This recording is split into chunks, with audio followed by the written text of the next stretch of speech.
हाणे अचूं था रेसिपी जी तरफ़। तमामु सिंपल ऐं अॼु जी ईज़ी रेसिपी आहे। अॼु असां सैंडविचिस था ठाहियूं इफ़्तार में स्पेशली। तमामु घणो माण्हू पसंदि कंदा आहिनि जेके तर एॾी न कंदा आहिनि, उन्हनि जी दिलि चवंदी आहे त कुझु हल्को फुल्को सैंडविच हुजे। एॾो जल्दी तयारु थी वेंदो। जेकॾहिं तव्हांजे घर में हिन वक़्तु गैस न बि अचे थी न, त पोइ बि इहो सैंडविच तव्हांजो रेडी थी वेंदो। जेकॾहिं तव्हां पंहिंजो बेदो बॉइल करे रखो, मां हिन वक़्तु पाणी बॉइल करण जे लाइ रखियो आहे ऐं इन में ऐड कंदासीं हिकिड़ो बेदो। इनखे असांखे बॉइल करिणो आहे। इन खां अलावा असांखे खपे ब्रेड जा स्लाइस, लूणु, कारा मिर्च, मेयोनीज़। इहे अॼु असां हिन में शामिलु कंदासीं।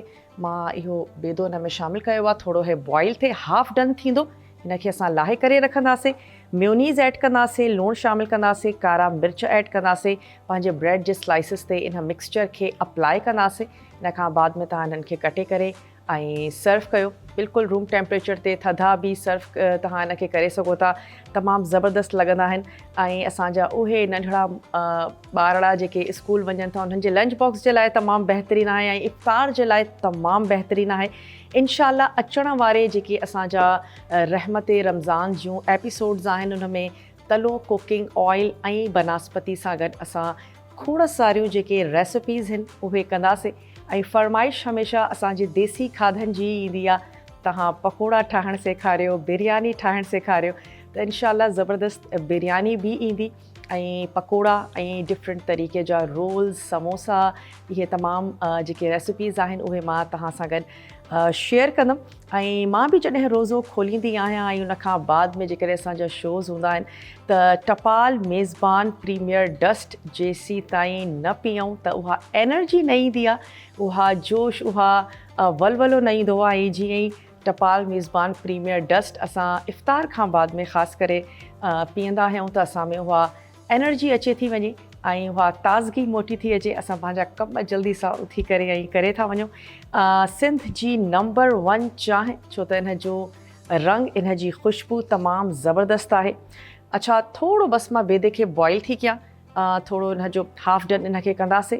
उन खां पोइ हिते इनखे कढी करे अच्छा मेयोनीज़ सां जेकॾहिं तव्हांखे को इशू आहे त तव्हां हिन में क्रीम ऐड करे सघो था। लूणु ऐं मिर्च शामिलु कंदव हस्बे ज़रूरत। जेकॾहिं तव्हां वेजिटेबल्स शामिलु करणु चाहियो था त थोरा बारीक कटियल इन में क्यूकम्बर ऐं टोमेटोज़ शामिलु करे सघो था। कुझु सलाद जो पतो हिन में ऐड थी सघे थो, पर हे सिंपल बि तमामु मज़ेदार लॻंदा आहिनि।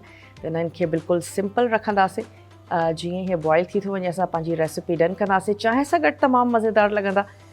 टपाल मेज़बान प्रीमियर डस्ट जी जेका चांहि आहे, इन सां गॾु तव्हां इनखे तयारु करे सघो था। पंहिंजी क्वेरीज़, तव्हांजी जेकी बि फरमाइशूं आहिनि उहे तव्हां असांखे ॿुधाए सघो था। असांजे रहमत रमज़ान जी ट्रांसमिशन तव्हां ॾिसंदा पहिरें रमज़ान खां वठी असांजे आख़िरी रोज़े ताईं इवनिंग में इहा ट्रांसमिशन तव्हांजे लाइ जारी ऐं सारी रहंदी। इन में असांजा तव्हांजे लाइ मालूमात बि आहे, बहितरीनु क़िस्म जा खाधा बि आहिनि, सभा जूं मज़ेदार क़िस्म जी चिट चैट ऐं ॻाल्हियूं ॿोलियूं बि तव्हां सां गॾु रहंदियूं। त उमेदु आहे त तव्हां ट्रांसमिशन खे तमामु घणो इंजॉय कंदा। हाणे मां हिकिड़ी प्लेट खणां थी ऐं जेको बि असांजो बेदो आहे उनखे कढूं था ऐं पंहिंजी जेका रेसिपी आहे उनखे स्टार्ट था कयूं। चलो इनखे कढूं था। ऐं अक्सर ईअं थींदो आहे त इफ़्तार में जेको गैस आहे उहो बि असांखे इलाही तंग कंदी आहे। त तव्हां जेको इहो कमु आहे उहो सहर में करे रखी सघो था ऐं उन खां बाद में इफ़्तार में जॾहिं तव्हां हिन जा सैंडविचिस ठाहियो उहे तमामु ईज़ीली ठही वेंदा।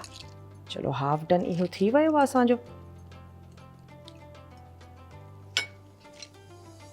हिकिड़ी ॿी प्लेट था खणूं। चलो इन में असां ऐड था कयूं मेयोनीज़।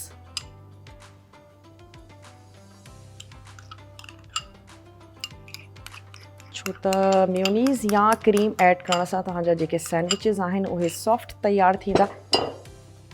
अच्छा, लूणु ऐं मिर्च जेको आहे सो हस्बे ज़रूरत। रमज़ान में उहे बि मसालो थोरो घटि ई शामिलु करणु खपे। रोज़े में बि हूंदा आहियूं, ख़बर न पवंदी आहे त केतिरो मसालो ऐड थी वियो। त घटि हूंदो त तमामु ईज़ीली तव्हां उनखे वधाए सघंदव।